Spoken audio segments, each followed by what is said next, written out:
Hi everyone, welcome back to the channel. Today we're going to talk about The Name of the Wind by Patrick Rothfuss.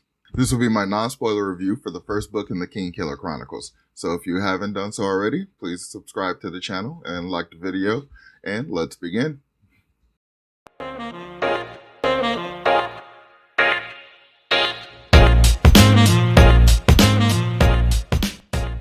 So, The Name of the Wind is a story about a story, really, in my opinion. It takes place in this world, the name I can't pick off the top of my head right now, but it takes place in the present day in this kingdom where there's actually like some war and stuff going on. Our setting is basically in this inn, right? So we go to this inn and we meet this innkeeper named Koth, and then we come to learn that he's actually this awesome like magician, musician, and fighter and stuff like that. But something happened in his past to where like he doesn't do any of that kind of stuff anymore. So now he's just an innkeeper and just, kind of cool and kind of a storyteller or whatever now. So the entire book is actually him telling his life story about basically how he got the reputation that he has and how he got to the point where he is now. But it's, a person telling their story from their perspective. So that makes him immediately a kind of unreliable narrator, because if you're telling this epic story about yourself, you're probably going to lie and, or at least overemphasize cool stuff you did or make yourself seem more awesome and stuff like that. So there's a lot of that going on in here too. So let me start off by saying that Patrick Rothfuss's writing is really excellent. His writing style is so accessible and it's so easy to kind of get into. It pulls you in immediately. It reminds me of like storytellers, like people would just kind of tell you, actual like real life storytellers, not necessarily book writers. There's not like a lot of learning curve with the made up names and stuff like that. The explanation for everything is very real world, like the magic and stuff. I really like the magic, even though I don't fully understand it. The stuff like sympathy, it kind of makes sense. It's a parallel energy transference kind of thing. It reminds me a little bit of Fabrial science from Stormlight Archive. And the sigildry like severely reminds me of Elantris, because like you have these basic things that you can do, but in order to like have the effect be exactly the way you want it to be, then you have to like add modifiers and change it up a little bit and stuff like that. So it takes a lot of knowledge and creativity and like ingenuity to really get good at using it. So I kind of like that kind of stuff. So those are like really my big positives for the book. I really like the writing style, and I really like the magic, and I'm actually really enjoying the world that's set up. The Chandrian, those people, like the entire lore and all that stuff behind it, all the stuff we find out is very interesting. I'm very into all of that stuff, but the part that's my biggest negative is the story itself. I mean, so the story Kavoth is telling is his life story, basically up to this point. And it's so weird because some of the stuff that happens in it, I'm really liking.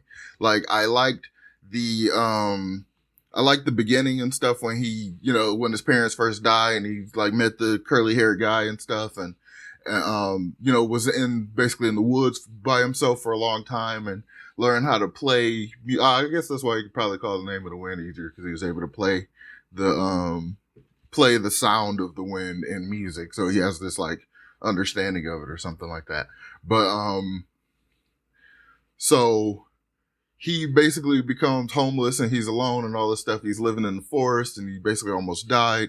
And then he goes to, the name of the town I can't actually pronounce, that city where he's there. And like the part, like at that start when he first get there, right? And he's there with the old guy and his son, and like they offered him to like come live with them and all this stuff. Like that broke my heart so much. Like that hit me so hard and that happened. Like I have no actual experience or anything with anything like that, but I don't know, the way it was told, I felt such sympathy for him, and just the fact that the guy and like his son, like no hesitation, no questions asked or anything, it was like basically come home with us and like, well, we'll be your family and all this kind of stuff, more or less. I thought that was incredible. But all the stuff that happened to him, he couldn't get back to them, and like he basically missed his chance and ended up living in this place homeless as a thief and all this kind of stuff. So like that stuff I think is really good. I like that stuff. Like it's well, it's tragic and all this kind of stuff. But like, better characters are built when they have like tragic kind of storylines and whatnot. But it's weird that like that stuff happened. I wanted more information about that, but I didn't quite get it, mystery and all that kind of reason. That makes sense. But almost everything else about the way Kavoth tells this story, it bugged me and it bored me. It was like, so there's this one part where he finds out about what happens at that wedding, and he basically needs to get there as quickly as he can so he can get, every little bit of evidence that's left and, try to find out what he can about Chandrian and stuff. And so the entire pace of this is like very fast. He like, immediately bought this horse and was okay with like even potentially getting scammed and all this stuff. And then he takes off and he gets there. But like, I'm very much in this mood of, okay, this is a rush. We got to get there. We got to figure out what we got in case like any of the survivors are like wounded and going to die or something. Or maybe there's no survivors and like maybe there's people that like were witnesses and now they're leaving. Like, so you're actually on a time crunch, which I get. But he spends so much time detailing when he resells this horse that I was like, why? I didn't like either it's going to come back or it came back and I missed it or something. Every single detail about finding out about the fact that the black horse is actually painted in the spot and it's like not all black and stuff, and like talking about like trading for other stuff apart from the horse and all that. Like it just felt so meandering and it took so much time and it felt like it had no reason.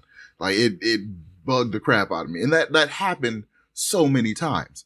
There were things that like I wanted to be slowed down so I could pick through and all this kind of stuff. And it just kind of, he just tells it and it just goes.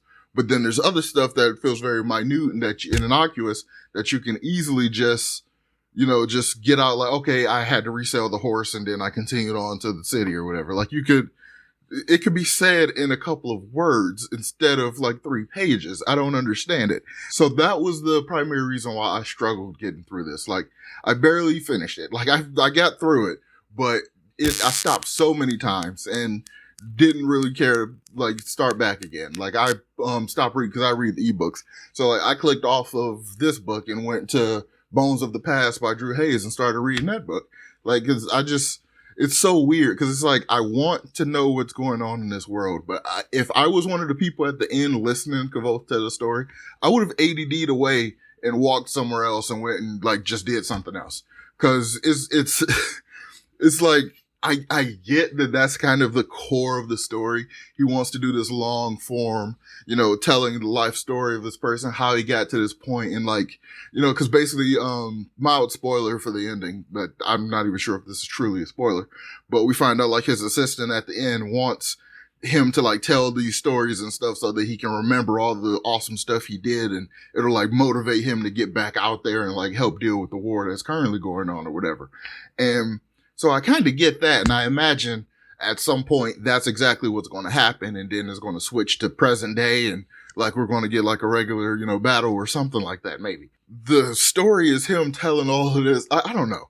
Like, cause I feel like maybe the second book is a lot better because he's not as young and it's not all this plotting beginning stuff that we're like, not a lot of stuff happened, all this like short, establishing kind of stuff. And it gets into, cause he's used, he's getting more powerful, he's becoming more badass and all this kind of stuff. So like maybe that one will be a lot more enjoyable, but I don't think I'm going to jump right into it. I kind of want to revisit this probably at a later time and see if I can like get into it the way I think I should be able to, because I'm so torn because I really like the magic. I like the world that's set up. I like the idea of this character being a musician, magician, warrior and stuff like, cause that's the combination I haven't actually experienced before. And like having the music be such a huge part of who he is and stuff.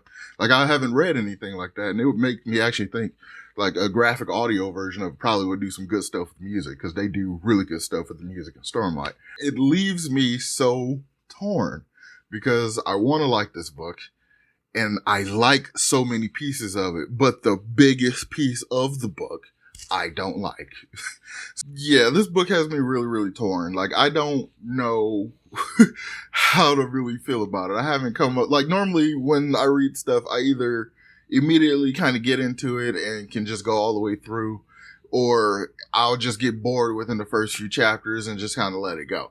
This is the first one like I kept like forcing myself to come back to and keep trying to finish it and stuff. And it was just like kind of a struggle. I didn't want to come back. It was like, I don't want to make too many comparisons to other books because then I'll risk spoiling stuff and I don't really want to do that. So I figure at this point, I'm thinking, I'll revisit the series and this book when it's complete. Sorry if this review felt a little negative, but those are my opinions, I guess. And, like I said, I liked a lot of stuff in the book. I just didn't like the story Kavoth was telling. At least not this part of it, I guess, this chunk of it.